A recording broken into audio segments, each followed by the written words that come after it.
But it's also the PC party, regardless of who the leader is. They have made a strategic decision. Every move they make on policy is based on insider deals, hostile to the grassroots of their base, and they really don't care. They don't care about their own base, and they don't care for conservative values because they have made a conscious effort to replace their voter base with that of the Liberal Party.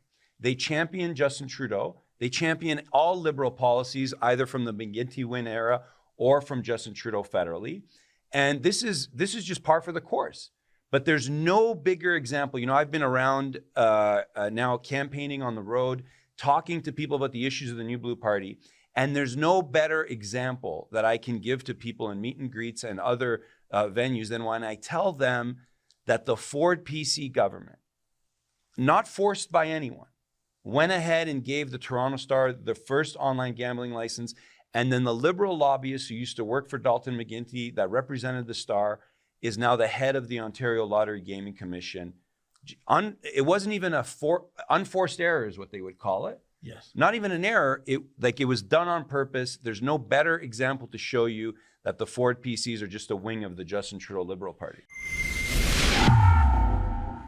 Once upon a time in Ontario, and for that matter, the entire country, legalized gambling was limited to going to the local horse racing track or maybe acquiring an Irish sweepstakes ticket. But beginning in the mid-70s, lottery tickets became a fact of life. Later on came casinos and sports betting. But today there is a multitude of online gambling options. One needn't go to a casino nor a convenience store to wager. Rather, betting can now be facilitated via one's smartphone. Yet it is most curious that the first entity to receive such a gambling license was the Toronto Star.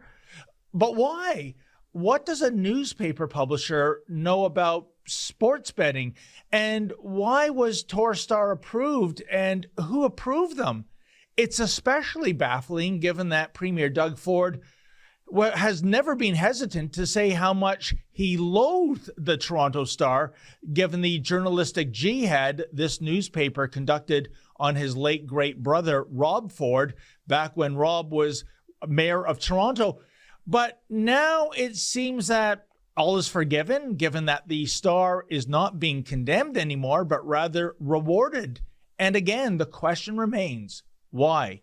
Joining me now to shed some light on this mysterious situation is Jim Karahalios, the leader of the New Blue Party of Ontario. Jim, so happy that you came into our studio to do this interview. I've got lots of questions. I'm sure you have lots of answers. But before we get into the nitty-gritty of that, folks, I want you to check out this video from the New Blue Party regarding this issue of how the Torstar Corporation got this license to begin with. Did you know the Toronto Star got the first license in Ontario to make an online casino? Why would Ontario let liberal and left-wing establishment media, like the Toronto Star, suck $500 million out of the pockets of Ontario families? Will Doug Ford defund the Toronto Star? No, because Doug Ford approved this liberal jackpot. Doug Ford gave a $500 million online gambling license, the first of its kind in Ontario, to the Toronto Star. And then he gave the Ontario Lottery Gaming Commission another $500 million of your taxpayer money. And after all that, Doug Ford put the Toronto Star's lobbyist, a liberal lobbyist, in charge of it all. Doug Ford, good for liberals, bad for Ontario families. That's why we created a new party, the New Blue Party of Ontario, because the PC party just isn't blue and they are not for you. Let us stand up for you with the New Blue. Wow, Jim, lots to unpack there. But first, what is the unspoken strategy here in Torstar, a newspaper publisher, getting a lottery license and a publisher of newspapers that have been very unfriendly to Doug Ford and the PC Party of Ontario. What's going on? It's amazing because 2 years ago, Toronto Star was going bankrupt, right? They were down to like, I don't know, cents on the stock market. Penny stock, yeah. And they had to get private investors to pull it off, buy the stock, pull it off the stock market. And they had a plan, they said, this big plan to revitalize Toronto Star. No one's reading the Toronto Star. No one cares because terrible journalism. And lo and behold, here's the plan. To go to the government with a Liberal lobbyist, the Ford PC government, and say, we want a gambling license because no one is reading our newspaper. No one wants to read the crap we're putting out there, the junk. And so we need a license to do online gambling to fund social justice journalism. And they're not shy about it, Dave. Like, they are openly saying they are funding their newspaper with this online gambling license when they come into force and effect. Well, but the thing is, I mean, absolutely, Jim, newspapers, magazines, these are sunset industries. They're withering on the vine. Everything's moving online. It's hard to monetize online content. I got that. This is Christmas Day for the Toronto Star getting a gambling license. But why would Doug Ford, he's never been hesitant in calling out the Toronto Star. I remember going back to here, October 2014, when he allegedly called the Star City Hall reporter, Jennifer Pagliaro, quote, "I can't stand that little bitch," end quote. Wow. So, and he said even worse things. And I think some of it's being justified in terms of the way the Toronto Star, Daniel Dale, et cetera, treated his brother back in the day when Rob was alive. So he's always had a bit of an axe to grind with the Star, and I would say justifiably so. But how does it go from this is an enemy to this is an entity worthy of giving this gift to? Well, the Toronto Star, there's no bigger enemy in media to conservative values, to protecting the taxpayer, to people of faith than the Toronto Star. And look, there's two aspects to your question. And you can ask the PC lobbyists that run their party what their strategy is. But it's pretty obvious when you look at it. Number one, the quote you just said, and that's the old Doug Ford, when he was being led by his brother Rob. And Rob was a hero of the values that so many Ontarians share. And when Doug Ford got 2.3 million votes in 2018, people were calling him Rob Ford. They thought he was Rob. Doug is a follower. He's not a leader. So back then he was following Rob. And Rob was a leader and he showed how to win. The other half is not only is Doug now following the lobbyists in charge of the PC party and giving favors to the Toronto Star because he can't handle the criticism, he can't handle the heat, but it's also the PC party, regardless of who the leader is. They have made a strategic decision. Every move they make on policy is based on insider deals, hostile to the grassroots of their base. And they really don't care. They don't care about their own base, and they don't care for conservative values because they have made a conscious effort to replace their voter base with that of the Liberal Party. They champion Justin Trudeau. They champion all Liberal policies, either from the McGuinty-Wynne era or from Justin Trudeau federally. And this is just par for the course. But there's no bigger example. You know, I've been around now campaigning on the road, talking to people about the issues of the New Blue Party. And there's no better example that I can give to people in meet and greets and other venues than when I tell them that the Ford PC government, not forced by anyone, went ahead and gave the Toronto Star the first online gambling license.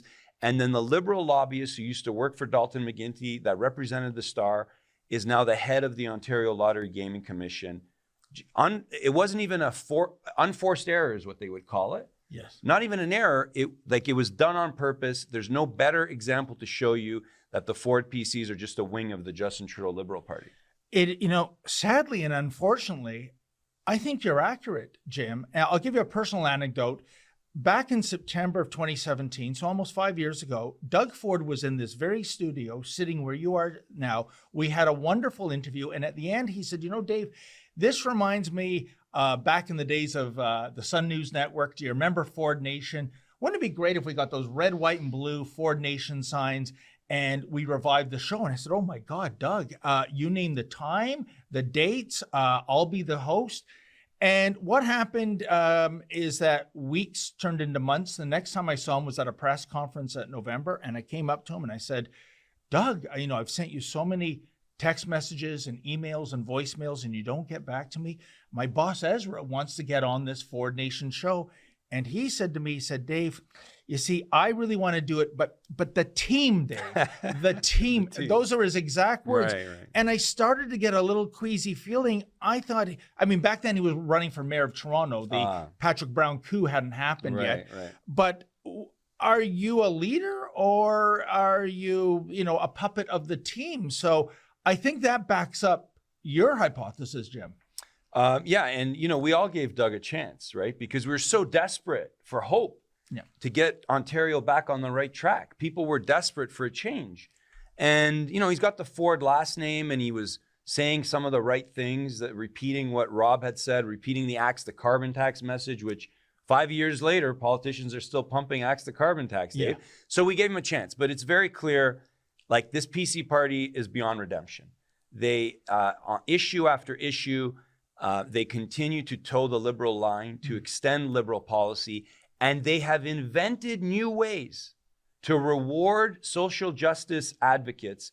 And the Toronto Star casino license is the paramount example of how they're coming up with new ways. Federally, Conservatives, Conservative Party of Canada, PPC, anywhere you look, Conservatives are talking about getting rid of the taxpayer subsidy of the media, right? It's almost across the board, if you're not a Liberal, that we all agree.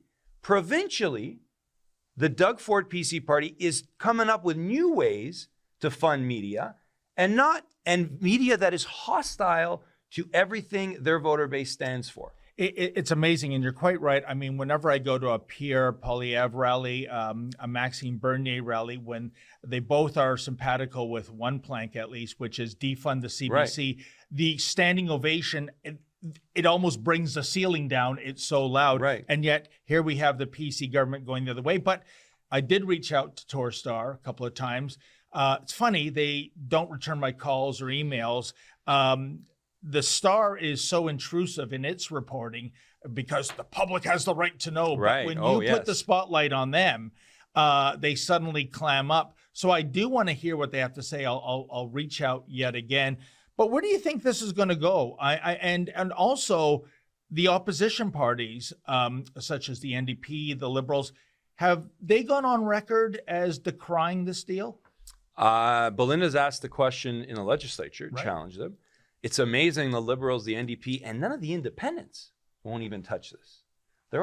We can't rock the boat too much, right? I don't understand. And, I guess they don't want to upset the relationships, upset the apple cart with what's going on, but I can tell you where it's going. Yeah. We're going in an election campaign. We got our platform, the new blueprint. Yeah. And one of the things that we're promising that's getting overwhelming response in meet and greets is to defund the Toronto Star and get rid of this license, strip them of this online gambling license. It's interesting that since we launched our video ad and since we brought this to light, they haven't gone live with their online gambling system yet. And the market just opened up in Ontario a couple weeks ago. Yeah. So it's interesting that they're stalling. Maybe there's some internal issues there. I don't know. Maybe they're getting blowback. But we're going to keep campaigning on it, raise the issue. And from a provincial level, we're also going to fight this funding of establishment media from Justin Trudeau while Doug Ford champions him. The more we raise these issues, the more we push these issues forward. No one else in the political environment politically is willing to talk about it, not even independents like Rick Nichols. We're going to put it on the map, shine a light on this stuff. And voters in Ontario, not just typical Conservative voters, when they hear about this stuff, they're up in arms. They can't believe it. Yeah. And it's up to the New Blue Party to keep pushing and moving things forward. I think we've learned in the past 4 years that Doug Ford is not Rob Ford. Mm-hmm. And I think many Ontarians, including myself, thought they were interchangeable. They were, twins almost in terms of ideology and leadership. Clearly, that's not the case. And when you speak of Ford Nation, I go back to 2 years ago this month when the first anti-lockdown protests were happening on Queen's Park lawns. And Doug Ford infamously labeled those people a bunch of yahoos. Right. And a lot of people said, oh, that was his, and I can tell you, most of those people who I talked to, the vast majority did vote PC in 2018. Yes. A lot of people said that was Doug Ford's Hillary Clinton basket full of deplorables moment. And I said, no, Hillary Clinton was aiming her guns at Trump supporters. Doug is aiming his at his own supporters. So I'm wondering, do you think that insult that's going to linger coming into June 2nd? So many of these people feel disenfranchised and they might either support other parties like yours or just stay at home. Well, we're seeing growth with the New Blue Party. Our biggest challenge is awareness, right? Because we've just got started a year and a half ago, and the establishment media and other establishment voices are doing their best to suppress the fact that we exist. And look, let's face it, the PC brand, the Liberal brand, they're over 100 years old. New Canadians, my grandmother didn't even speak English, but she knew PC. She knew what PC was, she knew what Liberal was. So we're up against that. The Ford brand is still very strong, and we're up against that. But increasingly, we're seeing across Ontario, people want another option, and they're not happy with the Ford PCs. And it's our job to keep moving forward, keep telling people there's another option. You don't have to just vote for the establishment parties, and to shine a light on these topics. Because while everyone is focused on, legitimately focused on COVID measures and whether they're going to return, on education, there are these nefarious deals being cut in the back for the Toronto Star, for funding the political parties with taxpayer money. And it's not getting attention. Obviously, under the guise of COVID, this stuff is being done. And it's our job to get the word out there and keep pushing, Dave. So I don't predict the future. I don't know how fast it's going to happen, but I know if we keep moving forward, more and more people hear about us, they support us. And I also know that if the New Blue Party stops, Dave, if we stop, stuff like this is going to go under the radar, and it's never going to get flagged for Ontarians to make a decision on. Well, Jim, thanks for chipping away at this file. There's a lot of known knowns, but there are far more unknown knowns. And you know what, folks, we're going to continue to dig into this online casino license. If you had told me that Torstar, a newspaper publisher, several months ago was going to get this lucrative online gambling license, I would have said the odds of that occurring would make the most reckless gambler cringe, but here we are. They got it. We still have to find out why they got it and what's in it for Doug Ford and the PCs. We'll continue to ask questions on this in the weeks and months to come. Hey folks, before you know it, summer is going to be here, so get ready to have fun in the sun by wearing some of the newest Rebel News merchandise. We've got new t-shirts, sweatshirts, caps, you name it. Wear your politics on your sleeve when it comes to supporting Rebel News and looking quite fashionably as you do so. Please go to rebelnewsstore.com. That's rebelnewsstore.com and place your order today.